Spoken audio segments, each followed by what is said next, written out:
Hello and welcome to How Did They Do That, the show where we pick out a small detail, effect or interesting moment from a game and break down how the game's developer achieved it.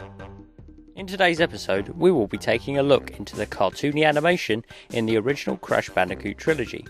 We'll be mostly focusing on the first of the three, as it was the innovator, but most of the methods we'll explore do apply to all three.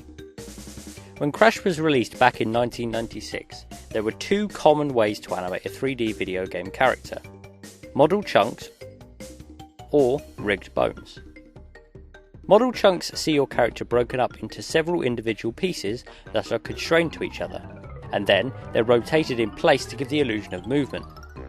Bones, on the other hand, see a 3D model's vertices, or tri-intersection points, weighted to a digital skeleton, allowing for more realistic human movement without the need to split the model up.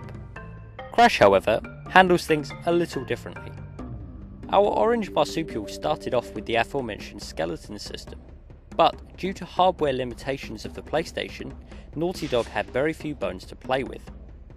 Because of the large amounts of data required to animate a rigged and weighted character, they tend to eat up system memory. For more realistic human-like characters on a PS1 resolution screen, this is less of a problem. However, Naughty Dog's mission from day one was to treat Crash like a Tex Avery cartoon character, meaning that extreme stretch and squash poses needed to be possible. It's also worth noting that everything about Crash's design was carefully planned to work at such a low resolution, including his big eyes and even larger head. So, if you can't use hundreds of bones, which would likely be the solution today, what with our vastly increased memory limitations, what can you do? Well, the geniuses at Naughty Dog decided to bait the animation directly to the character's mesh, which, in simple terms, means that you store the animation directly as movement of the character's vertices. This does work well and reduces the amount of memory used, but it does mean tweaking animations after the bake is far more difficult. Of course, that drawback pales in comparison to the huge advantage: the ability to now animate individual vertices by hand regardless of their old bone weighting. At this point, an animator can stretch and squash the whole model, shrink parts until invisible, and add all of those lovely character touches including facial animation, all without the use of memory-intensive bones. Effectively, this removes any limitation normal character rigs impose, which is ideal for cartoony animation. Here's an example of what you can achieve purely by animating Crash's vertices. Here's a couple of good examples to help explain further.